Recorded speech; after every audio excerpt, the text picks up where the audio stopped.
Hi everyone. Good morning, good afternoon, good night. So I would also be reading pieces that were not published by SoFlo because I already have recordings up on your website. So I will be reading two of my pieces from my new chapbook in progress. Yeah. So the first piece I will be reading is Ode to Memory. Ode to Memory. At our first date, you sought signs of a bloodbath in my eyes. Other than love, nothing had the guts to rest in the glimmer of my eyes. Your lips have exhausted their light to lick at my wound. There was a part of the moon in our wine cups. There was memory of a Gazan massacre on the softness of our steaks. Outside in the pretense of calmness, Namenj Sewatarana sinks with the night. Reflection was our way of kissing the things we never have to reach. We hid our tongues under each other's mouth. Your teeth is a sunflower in the meadow. Your gold tooth is a treasure in the Nile. I know every borderline on your skin, and I know where you close yourself like a wither in a leaf. Smiles toppled in the indigo of light. We moved into a song at the mouth of timelessness. Music is a gateway board in the arm of desperation. I like how you smell of neatly cut lemongrass. I like how we kiss without the touching of our debts. So that is my first piece. And then I'll be reading my second piece titled Chalk Lines. Chalk Lines. To the brown, broken boys who let their fear of death come at them white as chalk. To the women who cover their mouths with prayers enough to undo a war. To the young girl whose forehead is cold, whose death is still warm, whose palm would never cover her anguish. To the extent the bullets go to make a cursive line by the edge of a life. To the end of the road, where the light was put. To the delicatessen by the mouth of Sudan. To the suya spots in the locals of Kano. To the diasporas, the brewing of music under tents small enough to be called IDPs. To the small scroll of slavery our ancestors wrote. To the delicateness of time. To the time before our mothers were our mothers. To the night, royal emblem of ecstasy before the wounds opens its mouth for glory. To the snapshot of photographs before every moment is lost. To the exile and the exiled. To the napalm before it hits Congo. To God before his laughter was a man before our wreckage. To the whiteness of chalk before a corpse. To the cotton. To the quiet in our chest before the night claimed us. To the universe, cloak of sadness. To the laughter before it became a cry. Before our deaths came to us white as chalk. To the music, we offer ourselves before our fears. Vulnerable as milk before fermentation. Thank you.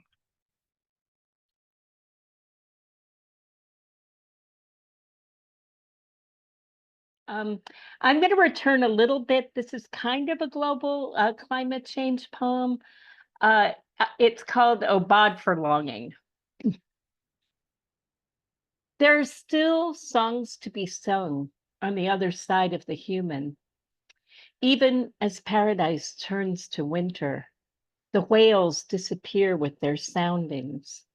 Absent stitches the caverns of sea. Infinitesimal spaces in my brain grow and split. Sieve of shadow box, saint's relic, plane tree, bread and butter. A car careens a curve, a radio in a distant room, a song about what stops. And what are you but this flicker inside me, for which I invent fingers and elbows, a head of hair, the flux of light in a city I have not visited in years, pavement that bears our fleeting mark, posters peeling, and you, a silence that swoops through, arguing endlessly against the notion of silence. Thank you, guys. I hope everybody could hear me okay. Good. The next poem I'm going to read, it's based on, the writer Chekhov, at one point in his life when he was quite ill with tuberculosis. He was kind of an amazing person. He traveled across Russia to Sakhalin Island in Siberia, and to find out the conditions prisoners of the Tsar, political prisoners and other prisoners were living under. And I've just always been moved by that. And he wrote a book about it, which you can read, that's really extraordinary, called Sakhalin. So this poem is called Dear Reader. And I'm having trouble using my computer, technically. Okay. Dear Reader, Chekhov, of course, someone brave and good. He sets out, coughs into a large handkerchief, the kind we know from our grandmothers, a roseate of blood or two, a fast pulse. He boards the wagons, the trains, the donkey backs that will carry him some 6,000 miles to Sakhalin Island. Here, even young boys learn snow must be folded to form walls. The prisoners to face park benches, rest in their own filth, sorry, taking root until a person merely repeats its catechisms, even though this only makes them more miserable.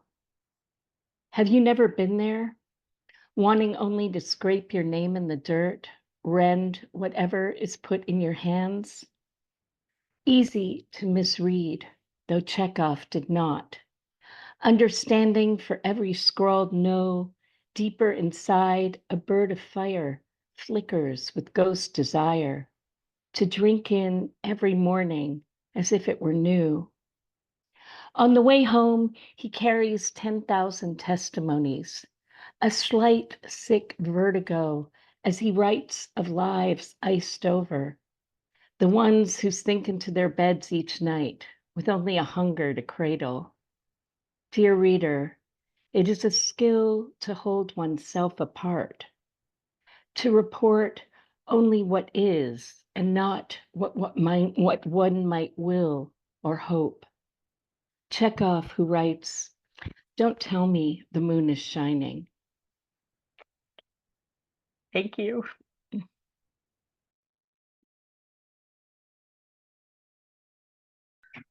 Good to see everybody. I recognize so many names from Facebook. And congrats to SoFlo for making it into Best American last year. So for 22 years now, I've been writing these poems in response to questions that I've taken from other people, from poems, from novels, movies, back of a cereal box once. SoFlo published one of those. I'm going to read two others that are from my forthcoming book of question poems. It's just called Tell Us How to Live. This first question came from a rehab workbook. What feelings did you try to manage? I almost blacked out reciting the tomorrow and tomorrow and tomorrow speech in my 12th grade English class. Panic-stricken, dizzied, pulse stabbing at my neck. Same way I felt 20 years later, standing before the judge, confessing what sordid prophets knew. Not that I couldn't do it, didn't have it memorized, failed to appreciate its sorrow. Like damp cardboard, I buckled, shaken by anxieties I couldn't understand, afraid of everyone watching. I never handled other people well. Fear, my tragic flaw, leading to despair, and those three tomorrows. The tomorrow of saying hello to strangers. The tomorrow of putting on headphones to drown me beneath fuzzy chords, self-erasing. And the other one, the tomorrow of desperate banquets and my drug-dumb blade. letting me not be me, not worry. More Macbeth the plotter, less the broken weeping patron, waiting defiantly for the woods to burn.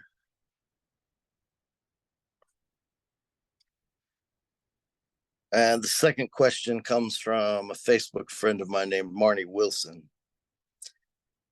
Does that mean you really want me to have a terrible day?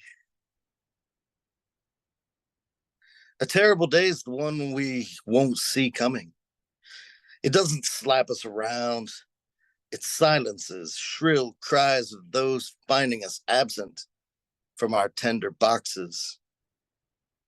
Happy or unhappy days are all a man can bless or curse us with. No days more likely as we sit, numbed by space between our eyes and the TV. Maybe we'll smell grilled cheese sizzling in a nearby kitchen.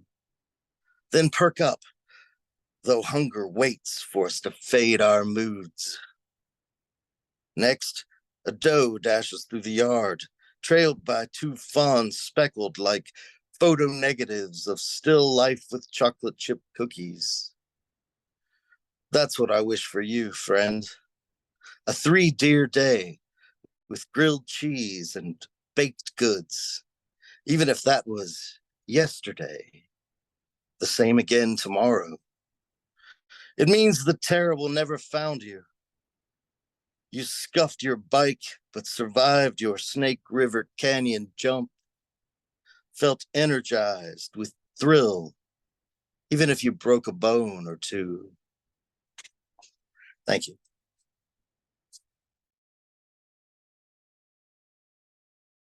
First, I will read the poem that was featured in SoFloPoJo for this issue. So it's called Hello, I Wrote a Poem. Hello, I wrote a poem. I don't want to listen to it. Hello, I wrote a poem about my life. I don't care about your life. Hello, I wrote a poem about when I was 15. That's awfully young. The poem is probably not any good. Hello, fellow poet. I wrote a poem when I was 15. I also wrote a poem about when I was 15. Want to hear it? Hello, editor. I wrote a poem. Oh, how sweet. Hello, editor. I wrote a poem. Will you please publish it? Unfortunately, this does not fit our needs at this time. Hello, friend. I wrote a poem about when I was 15. Do you like it? Yes, I like it, but I didn't actually read it. Hello, teacher. I wrote a poem about a time when I was 15. You have a strong voice, but you have some growing to do and money to spend. You should consider MFA programs. Hello, professor. I wrote a poem about a time when I was 15. Is it any good? Follow these steps, take out some loans, take these classes, and study everything I tell you. You could be great. Hello, fellow poet. Yes, I would love to give you feedback on your poem. Hello, editor. I wrote a poem. Will you please publish it? Unfortunately, while there was much to admire, we have to decline your submission at this time. Hello, family. I wrote a poem. That didn't happen. You must be remembering it wrong. Hello, publisher. I wrote a poem about a time when I was 15. Will you consider it for an award? Unfortunately, your poem was not selected to move forward, but if you pay us $20 again, you might win next time. Hello, heart. Are you still there? I'm doing the best I can to make your voice heard. Please hang on a little longer. Hello, editor. I wrote a poem. Will you please publish it? Only if you pay us $3, and even then we won't look at it. We're busy soliciting work from our friends and famous people. Hello, agent. I wrote a book of poems and I have an MFA. Will you please represent me? No answer. Hello, stranger. Please don't do that to yourself. I know things are hard for you right now, but can I read you a poem I wrote? I think it will help you with your demons. Sit down and read it to me right now. Here is my poem about a time at 15. I'll stay if you read it to me again. And this is my next poem. It's in one of my newer projects about climate change and climate justice. particularly about extinction, and it's called exorcism. One day, the cosmos flex their fingers. Giant black arms dip through space like a whisk and find us living in our own garbage. This won't do, they say, and reach for us, cleaving open the cloud bank like a cracked egg. They scoop out our goo. What I mean is they flush the ocean of garbage from the single bottle at the bottom of the Mariana Trench to every submarine and underwater vessel. They yank out every machine and pile them on the shores to be broken down and taken away. No more secret underwater warfare. They permit only fishing boats, travel, and research expeditions after that. The pollution in the river and deltas gets sucked through an enormous straw. They rake their fingers through the atmosphere and catch all the armed drones and satellites like leaves on a lawn. Next, they tackle the money problem. They begin by reducing the value of currency from 1 to 0. The stock market crashes, the banks go bankrupt, and debt blinks away. With nothing left to corrupt, pockets open up in our brains that were once hell-bent on putting a price on survival. Memories rocket into the corners of our minds, and suddenly we remember how to make homes in sourdough, how to weave a song into a scarf. A portion of us, when gifted this new way of living, cannot compute it and begin a great cell reduction back to a eukaryotic form. They dive into an impossibly blue ocean to scavenge the crooks of coral reefs and pickle krill inside whale bellies. After a while, the air has gone through a few rinse cycles, and it's so clean our sense of taste changes. Apples are tartar, lemons dig their knifey little nails under our tongues. Corn creams without a need for butter. Hell, we start seeing color as if we were always colorblind. We finally see what the fuss is all about with the bees. Our cells let their hair down and mutate when the mood arises. We begin to hear the trees gossiping, and gifts become greetings and goodbyes. We listen to the mushrooms. We self-medicate. We live longer. Cancer crumbles into myth, and the lump in my breast goes away on its own. I croon camellias for breakfast. I dance in the sun, and the birds know my name. I feed the chickens, and they scuttle over my toes, but I don't mind. The nukes are gone. My body unshackles itself from SSRIs, and I finally entirely sleep. Generations later, my grandson finds a quarter from his adventure in the woods and asks me what it is. It's nothing, I tell him, and he throws it out like a kitchen scrap, and it one day becomes nothing more than another river stone, it too shivering back from what it never should have been. And thank you very much, everyone. All right. So I wrote this one yesterday, so I'm going out on a limb reading it here.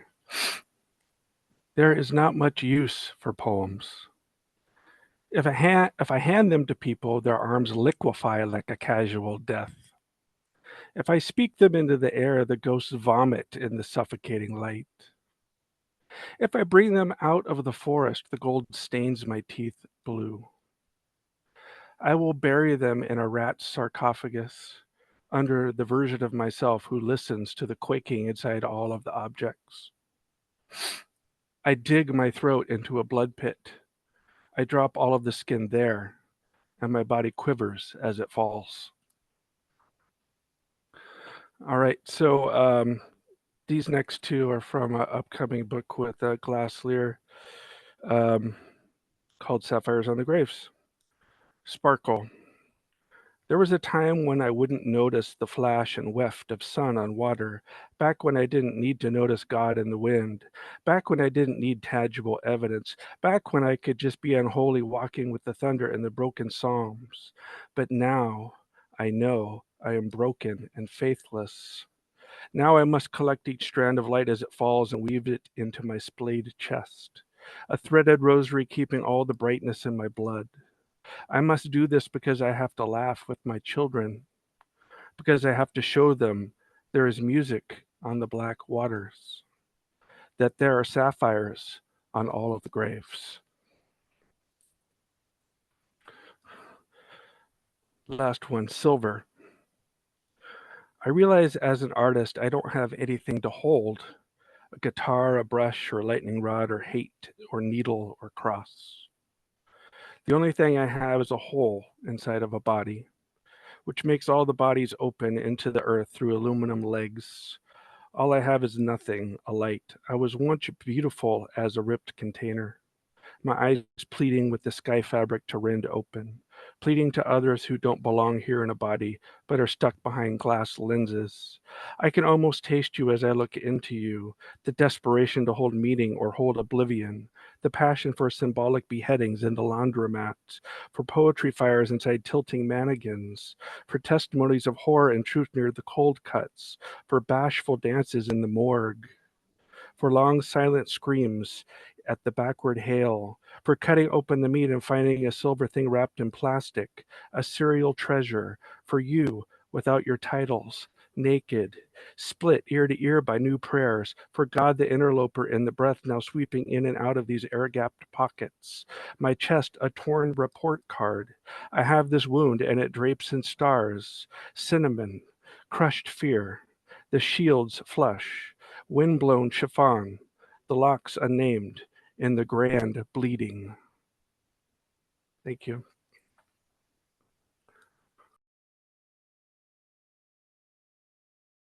Hi, everybody. I'm Taylor. I'm currently located like right by DC in the Fairfax area. I'm also not going to be reading my one that was up with SoFloPoJo because there is the recording. So if you have a second to go listen to that or you liked it, you can go listen to it. So I'm just going to read two from my forthcoming collection that's coming out with ELJ in March. So this first one is called Prayer to a Matron Saint. Ache of the muzzle, ache of the hollow jaw, ache of the promise of a millennium of peace for everyone but your daughters. Ache of the many heavy things you have emptied yourself for. Ache of your back, curved like the baby thumbnail moon and just as asteroid whipped. Ache of your daily birth, the morning dilation, opening, dropping you into harsh light when all you'd known was soft dark. Ache of the empty womb voice, its song more blame than lament. Ache of the gallows, their unforgiving sway. Ache of your fingers as they tie the many nooses of your regret. Another knot for every day you have failed to want to be a mother. And then my second one is one of the framing poems of the collection, so it's pretty early on in the collection. And it's a hymn, one of the hymn series based on the LDS hymn book, if anyone's familiar. But it's called Hymn for Salt with Heavy Water. My Viking mothers charted tides with their navels, crushed seashells into war paint, had faith in the waves that kissed their boats towards killing. The Great Salt Lake is thought to have healing properties due to the high saline content. I've often thought about my ancestors who baptized their children in its salt. I've often thought about drinking from it, like it could convince me I am worthy, but knowing where to find living water won't save someone set on drowning. The bottom of wells hum their siren song. I dip my bucket into God's thigh and my soft whaleback shudders. A typical cumulus cloud can weigh around 1.1 million pounds. Somewhere inside me is a watershed rivering apart my family line. The lineage of water, a burden I have forgotten how to carry. How do I tell God his sacrament cup is an ocean I struggle to swim? Isn't fog just another body of water my mothers could bear that I cannot? Vikings were remarkably skilled navigators. They kept to the coasts, trusted their deep ancestral knowledge. In the Bible, Peter walks on water but begins to feel afraid and sinks. If he hadn't called, Lord save me, hadn't reached his arm toward bright divinity, would God have let him drown? All I know is I come from women who knew what God looked like, trusted their skin with his salt.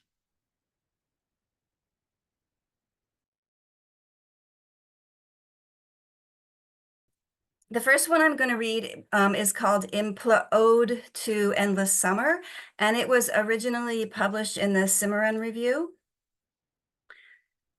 Ode to Endless Summer. The broken record of seasons is stuck on summer. Winter, spring, summer, summer, summer. Here the hillsides burn, and there the oceans rise. Symptoms of an overdose of summer. Our Lady of Perpetuity is summer, a spinning tarantella of hurricane and fear. The ghosts of other seasons flit and tremble, but summer filibusters falling temperatures. Summer struts her stuff down the runway of the year, stops mid-stage and plants her sweaty stilettos. The show cannot go on. Summer will not cede the floor. Sweltry in the belfry, summer's sermon drones on. Molten are the days. Summer's crucible is full, an omen that no one can cold shoulder. Okay, the second poem that I'm going to read is called Lumen. It was originally published in Rhino Poetry. And a lumen is a measure of light, but of course there's lots of different measures of light. You can see how many lumens are on a light bulb, or in a light bulb, for example. But a lumen is adjusted for the human eye, for some characteristics of the human eye. So that's how it's different from other measures of light. Lumen. A lumen is a measure of light over time, a unit of luminous flux, weighted for the vagaries of the human eye. This means no humans, no lumens, though still there might be light. Poor lumens, we are reckoning a wreck and taking them with us, who never did anything but radiate in all directions from a source of light. We are taking with us mile markers, marzipan, and every canvas that has ever been stretched over a frame. We are taking with us commas and blueprints and prayer. We are taking Venn diagrams and suicide and suede. Sea shanties, pixels, and regret. When I was 11, sitting in the back of my parents' van, hot wind on my face as I watched the wheat fields go by, I sometimes saw the farmer, his face embroidered with what I now know was drink. We are taking with us that memory and the revision of that memory. Equations, weather vanes, and puns, symphonies, all of them. We are taking with us yoga and genocide, the alphabet and shame. We are taking irony and taffeta and taxes. We are taking with us haiku and treaties and the breaking of treaties. Graph paper, sonnets, and dread. Tuck them in our pockets. Here we go. Human, a unit of evolutionary flux. And when we are gone, still there will be light.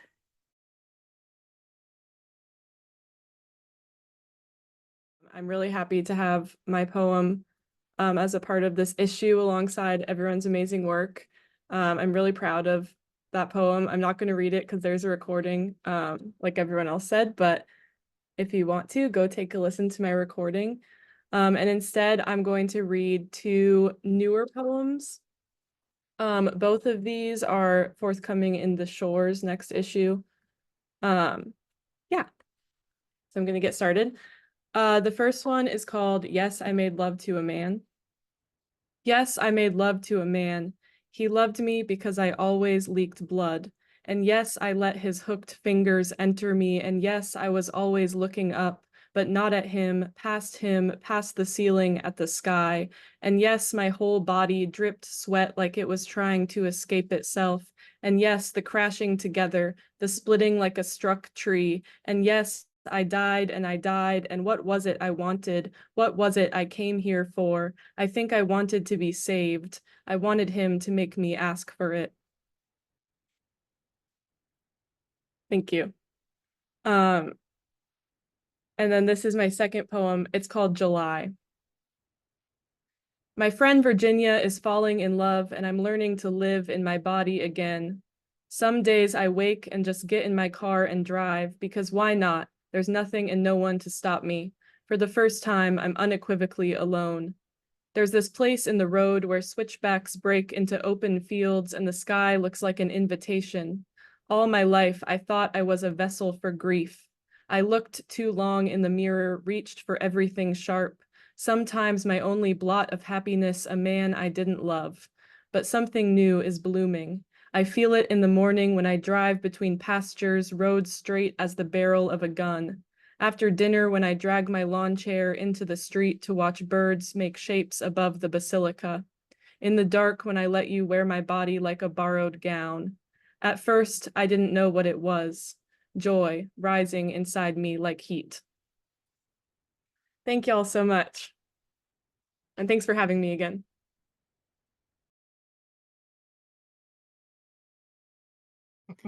Hi, everyone. I am so enjoying hearing all of your wonderful work.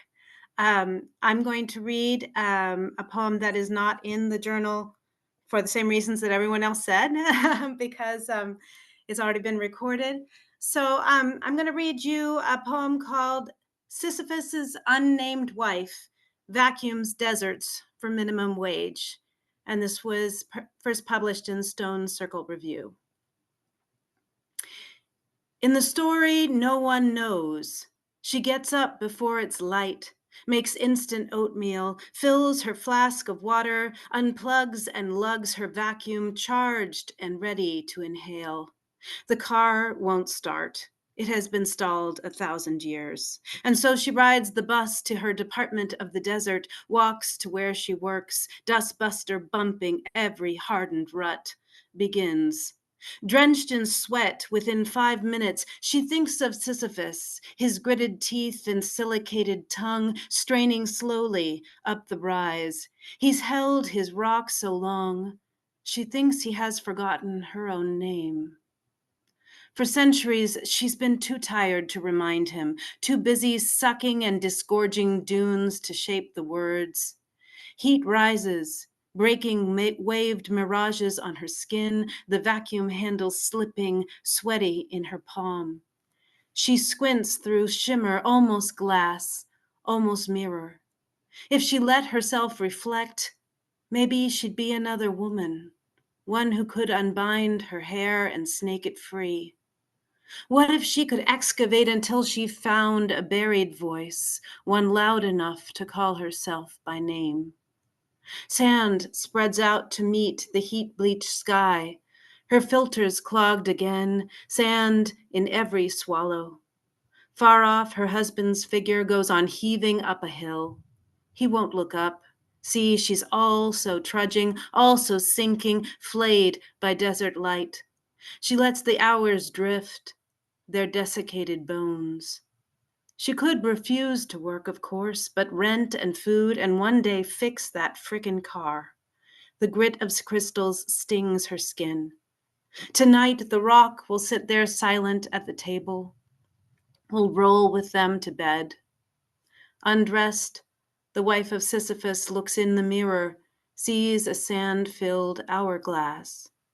Particles cascade and shine around her feet, each one etched a perfect shape, a tremor in the breath, a constellated wish. Later, she will feel her husband shift to stroke her thigh, the burl of callus in his touch. In the dark, he'll whisper how he almost lost his rock and panicked, how it slipped away, went rolling, how he had to run to grasp it back, scraped his hands until bright bits of pyrite infiltrated blood like stars. She wishes more than she could ever count or name. Do I have time to read one more or? Okay, great. So we just had a huge storm here in North Carolina. Thank you, Florida, for sharing it with us, and it's continuing on its way up the coast. So I'm going to read my Angry Storm poem, and this is called The Weather Retort, and it was published by Hole in the Head Review.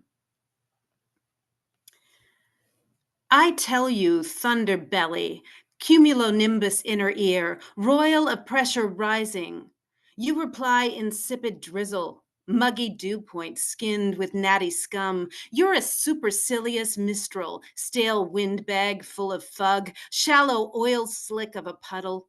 Don't try diluting me to scattered showers, dismissed as just some fitful tempest in a china cup. You ask if I've tried clear skies and common sense.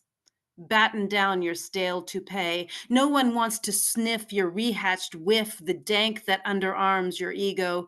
You've only seen my leading edge.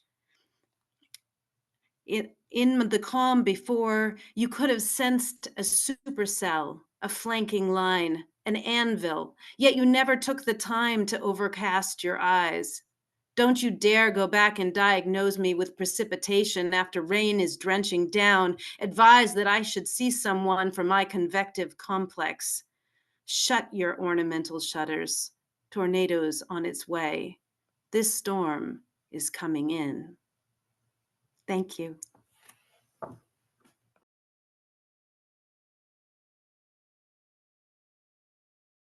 I'm greeting you from southeastern Pennsylvania, and I'm going to read two of the poems that are in the magazine. I want to say, too, about how I appreciate the support this journal has given my work over the years, too.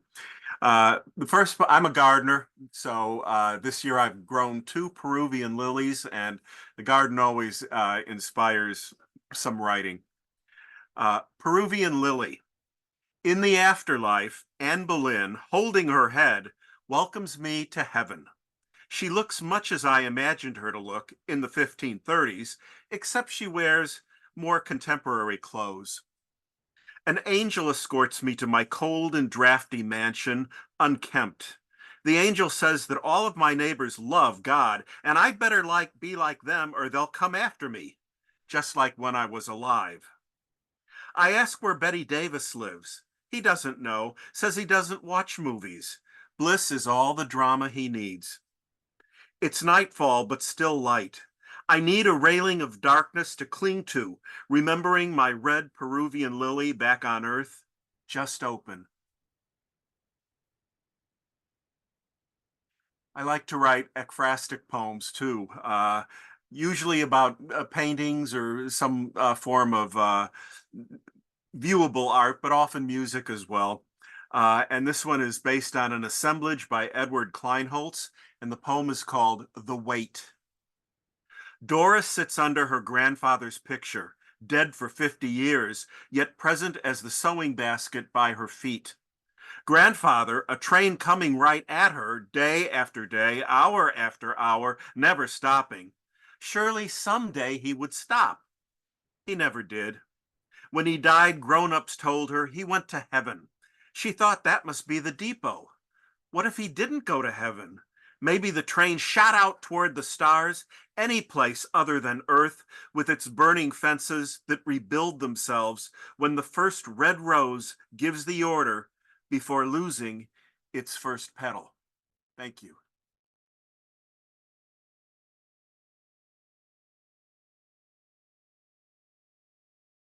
I'm reading from Southeast Pennsylvania, Westchester, outside of Philadelphia.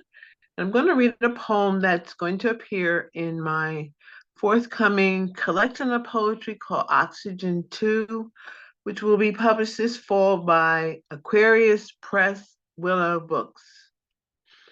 The poem is called Collage, after Romare Bearden. And for your information, Romare Bearden was a collagist who lived pretty much around the Harlem Renaissance time and up until around the 60s. Collage. Gather out of stardust, memories of tender Harlem evenings where portraits filled my young mind with jazz, and we stayed awake late nights in our rented rooms on West 131st, laughing and talking the talk. Du Bois, Hughes, Ellington, the gatherings where I heard their stories, the abstract truth, scientific in grandeur, yet ever so real, down-to-earth stories of time, and then the soothsayers, the truth-sayers, singing their Jogo blues. silence willfully broken, scrapbooks of faded brown photographs, clippings from Ebony and Jet, folks dancing the original Charleston, the final step, the swing and the sway. Gather out of moon dust. There were crises and opportunity, Black new voices, new forms, voices of folks singing out loud or soft and mellow, lessons on how to become a real poet while Claude McKay joined the Russian Communist Party. Fire from Flint. Letters were penned by County Cullen to Langston Hughes. Shadows reigned over the evening skies of Harlem.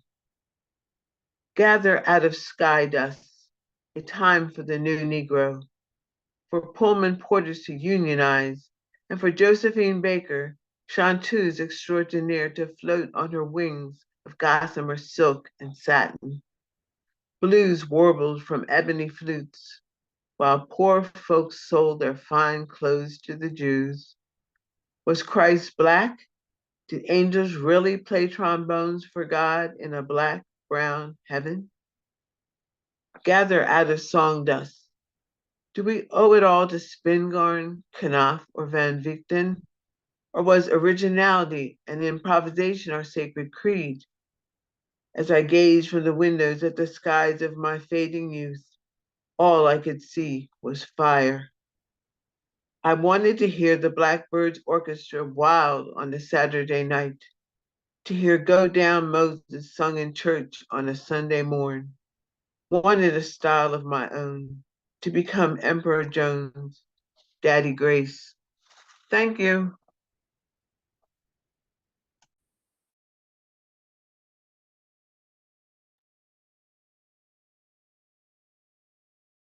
Hi, everyone. I'm coming to you from Atlanta. Thank you so much to the editors, to Michael and to Judy Ireland.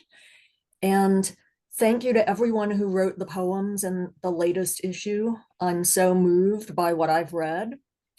And I'm reading one poem, and I hope it will be amusing. It's called My Diagnosis, My Gnosis, as in Gnosis. And I'm just going to read it, even though the poem is structured with notes from Byron's Autopsy by Dr. Millingen. I'm reading it because I know that you can listen to me read the Kusama exhibition poem that is published in the latest issue, but this one kind of complements it, I think. My diagnosis, my gnosis. I read somewhere that people can survive with half a brain. The left behind side takes over lots of the functions. The cranium resembled completely that of a man much advanced in age. Its sutures were obliterated. Its two tables were united into one. I bet my brain is even better for dividing than most brains. My brain loves prescription medicine. It lathers its hippocampus in Prozac, building jelly into muscle. My overgrown amygdala, however, will not be satisfied.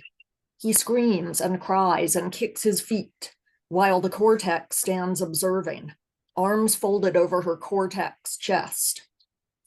The whole system of sanguiferous vessels of the cerebrum and cerebellum was gorged with blood, and their substance was surprisingly hard. So take out one of my mental hemispheres, the one on the right, with the Gothic amygdala raging inside it. I won't lose all my liking for crows and gravestones. The texture of it was as hard as ivory. The adhesion of the dura mater to the interior of the skullcap was extraordinarily strong. Turns out the left amygdala can still poke me toward ecstasy or agony, like a little Byron pressing on my love buttons with his ink quill. Thank you.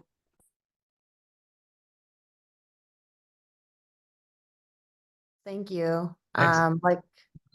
Like everyone said, thank you so much for having me.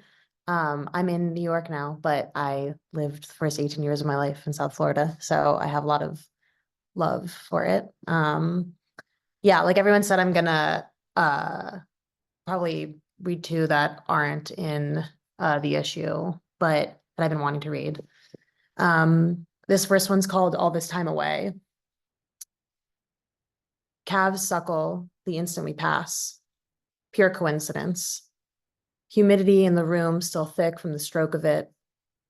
The only way to prove I'm worth something this good is to generate depth in time. Chronic into chthonic, gas into grandiosity. You ask why unity is unironed. I ask why the assembly has disassembled. 70 poem fragments that will never get written. Bloodbath. Chain around a ghost. The length of time between a letter sent and read. Create a whole podcast just to abandon the concept at the end. An audiofile's audio file. At the end of the night, you sit in the dark, hands tied to the garden sports we wanted so badly to play. Shattered glass. Words left behind by numbers, meanings that will never make sense to us now that we're numbed. This poem can never not be about you. This drive never ends. What constitutes an appropriate amount of hands? Concepts of cartographies guide us in a number of gauging ways. My ears, your eyes, the fillet of them all. Objection to the sexual plus, of course, the sexual. I am a canal. I am awful in the old sense of the word. An accident from before my birth. Ball suspended in midair just prior to the spike. The burden of proper signage. Soft pillowing, knowing there is no truth but that this feels good. A sideways signature of untended stakes. Waterloo sparkling. A sudden change in attitude I cannot address without fear of ruining something sacred. Search for a parallel that overrides this. I do not know how to profess what I want, but I want it. The beginning of things. And then this is a second one called In the Vault. Slow in the evening bask, firework light, milk, wed, sound possession accessible, poised to serenity, yes, underdeveloped, envelopable. Test 1, 2, troubadour, swamp citizen. Please navigate my sleeping self, draw up each version time we spelled out moon or phase or ice or peripheral edges of webbing. Title tidings of this one imperative moment, overplayed. Sing. This green variety of neck. I lumber in streaks, lift, devour, hide. Waves on waves of you, in dust-woven thousands of us, a-storming, till the smell of rain becomes the smell of pavement after rain. Ah shit, it's still prone against the earth. Gaps in circles, in swirls and circles. Jack Spicer's collected works astride my chest, pretty despite itself. Purple dawn of need. I want the wind, but cannot catch it. In truth, proud, in ache, contempt, exempt. You, clogging the sinuses. Press petals. Clouds still prove bits of concrete, wearing consent anew. New styles.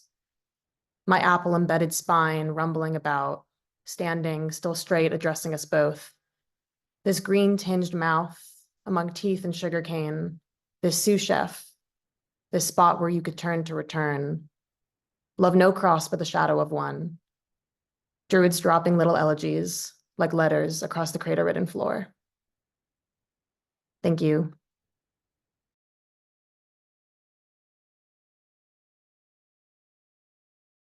Thank you so much for having me and for sharing your lovely poems. It's such a delight and an honor to be here. I'm here in Fairbanks, Alaska. It's actually my 24th birthday today, so this is, yeah, I'm very happy to be here. I'm going to start with the poem from this issue, Molecular Physics Comprehensive Exam. It's true that every molecule is yearning. The desire pumps from every quark like blood inside a hunted moose calf's heart. Nothing should surprise you about this. The bare granite rock face yearns for the pummeling of cold sea air. The sun-dried ropes of kelp form tough, thin fingers of longing, like my great-grandmother licking ketchup from her wallpaper skin while chanting names of friends long dead. Listen, every crashing wave is cloaked in undertones bones. Even atoms understand the necessity of distance. Even stable nuclei know what it means to hold attraction and repulsion all at once. I promise this is not a metaphor for love. No, this is a pleading to retrieve what I knew once but have long since forgotten. To the ocean, what's incidental is the shore. This next poem is forthcoming in Mayday magazine. On my parents reassuring me about the future. You have time, they said, as if time was something I could hold, could own. They called me starling, a word so much like starving. Little star.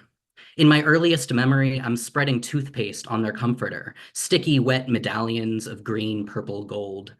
Nothing was dangerous then, not even the sting of menthol in a paper cut, the vacant spaces that form when I spread my fingers into 5 small towers, little flesh spears, tiny violences waiting in the wings.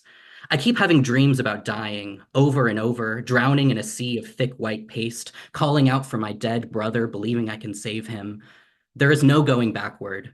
There is only this dream of my own unmaking, then the sour smell of a mattress soaked in sweat. I have been a child all my life, waiting for time to unbend itself, like a newborn pulled from the womb. My mother wears my birth as a smooth scar across her abdomen, memory embedded in the skin. She tells me, you are not a thing that pushed yourself out, but something much less urgent. It was easy. It took hardly any time at all. This last poem is called Geomorphology, the study of the physical structures of the earth. We climb down to the river on our hands and knees, catch flies and sweet vetch, sharpening their scent like the stone you hold to chip away small fragments of another stone. There's the drowning place, you say, pointing with your outstretched hand, where animals go to die. In dark and clay-rich mud, rocks assert their transformations, wood grains, quartzite crystals, rivulets like dripping melted glass. There must be fossils here, memory of animals embedded in the earth, not life, but something much more thankless, more enduring, proof of continuity between this moment and the next, like a vow, like the dandelion closing on its yellow to prepare white seed tufts for release. Now, after the solstice, darkness starts to creep again, slowly at first, then suddenly, the way you fall asleep between my arms. Glacial silt churns the river brown, rushing toward the Beaufort Sea, where bones of whales compress to bioclastic limestone, where every fault will shift, erupt, where every dirt-sweet life I hold will crumble into sand. This is how I love you. As the river loves the valley, as the valley loves the bedrock, as the bedrock melts and turns to magma, as the magma morphs in darkness underneath our feet. Thank you.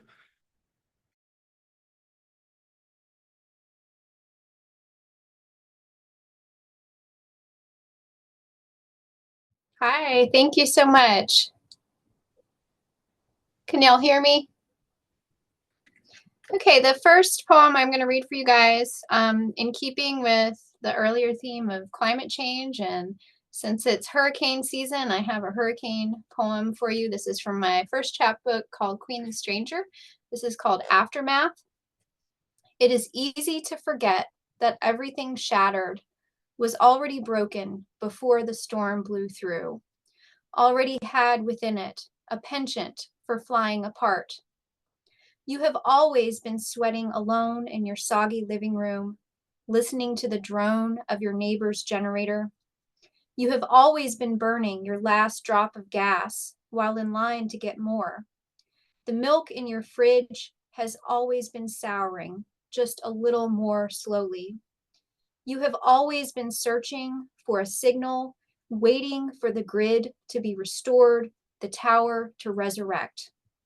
You have always been combing the rubble for something of value, wondering when help will arrive, as you realize you weren't prepared and never will be. You have always been clutching a shotgun, guarding your ruins from looters.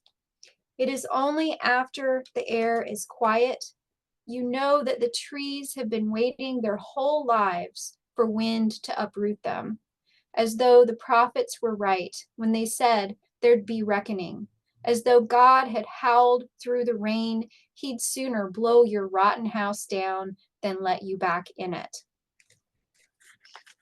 The next poem I'm going to read is a short one. It's from my latest chapbook called Aftermath, which is kind of named after the poem I just read.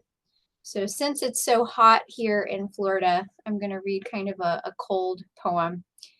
This is When a Heart is Compelled. When a heart is compelled to leave itself in wild places, to earn its lonesome, it wanders from its warm cottage into a forest silent with snow, as if to explain a persistent chill, to justify an inner tremor. It tosses trinkets to the wind, casts relics to birds. Frost forms a brittle envelope around letters once enclosed in cedar vaults. The things formerly saved first in case of fire are now offerings to the god of loss, whose altar is ice. He calls us out of our cottages when the only warmth we have left is from our own shaking.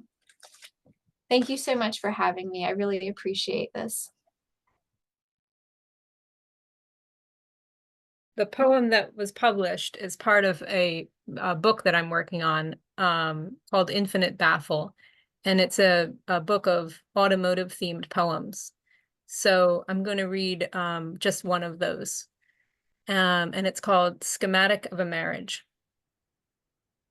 I can't tell if it's age or death I fear. My past, a doorless key, a schematic mapping out all my faults. I must let it go. Under slash pines, I change the spark plugs in my first car.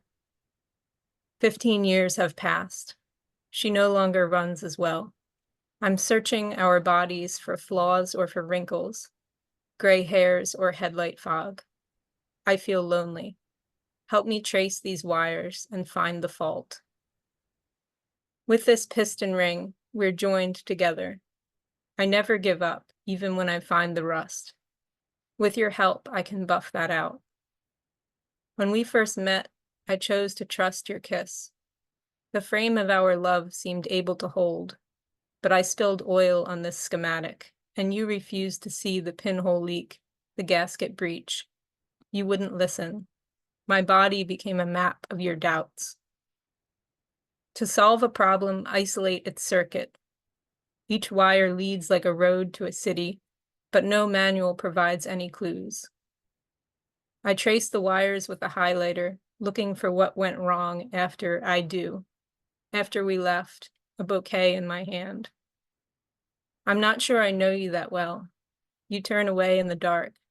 I count lines like wires, no closer to a single answer. Once I felt loved by you, safe in our bed. I meant to make myself the villain too, the anti-hero in my own story. I can't find the door. Does this key work anymore? Under the slash pines, I crank on a bolt. I used to think I could fix anything. You're the type who walks away from problems, believes people have secrets they're hiding. The only secret I have is my shame. With this ring, I seal our cylinder. I promise myself I'll be the best wife. I used to think I could fix anything. I was taught to seek faults, find loose wires, recognize slipped gears, and hear those changes. I thought I could earn your trust, mend your doubts. In every build, the frame must be strong. Our gasket sealer seemed able to hold, but there's a blow-by leak in the chamber. I haven't found the fault in our circuit. I am the engineer of my own fate, but I can't cut a key to fit this lock. Under the slash pines, I change the fuel filter, find dirt and sludge where I thought there was none. When I speak, the traffic drowns out my words. I've never seen such a busy side street.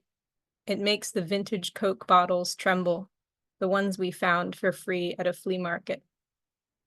We've got so many artifacts of marriage. This wrench you bought is cheaper than it looks. I used to think I could fix anything. To build a life together takes time. Your first gift to me, an incense burner, a miniature fairy you said looked like me. The fuel's not sparking. I think I've lost you. Something needs fixing. A cracked part needs mending. I don't have the right tool. Folks think a new car will last them longer. I say it's better to fix what you've got. Give that engine the love it needs to live. I've lost my brakes 3 times in this car. I always take that pedal for granted until one day it doesn't work anymore. With only inches to stop before we crash, for better or worse, plunge it into first gear. I can't tell if it's age or death I fear. Thank you.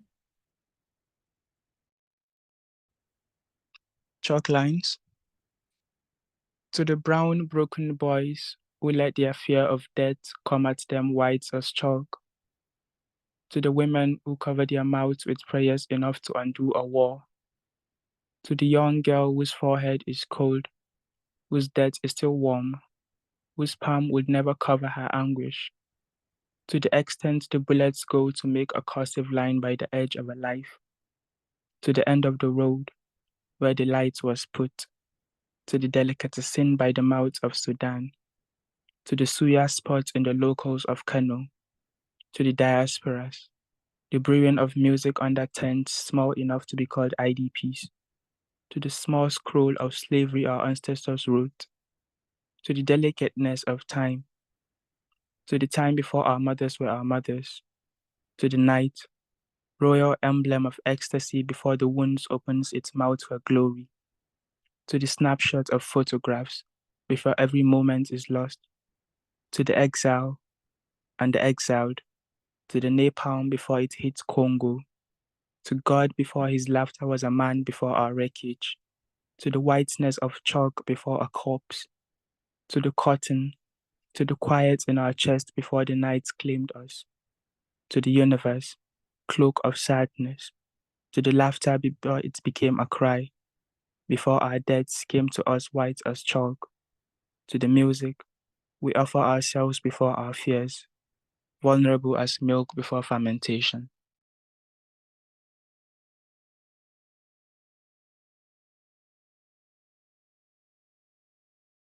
These nights are nothing without you and without you all showing up, and have a great one. Thank you for being here. The video will be up on YouTube when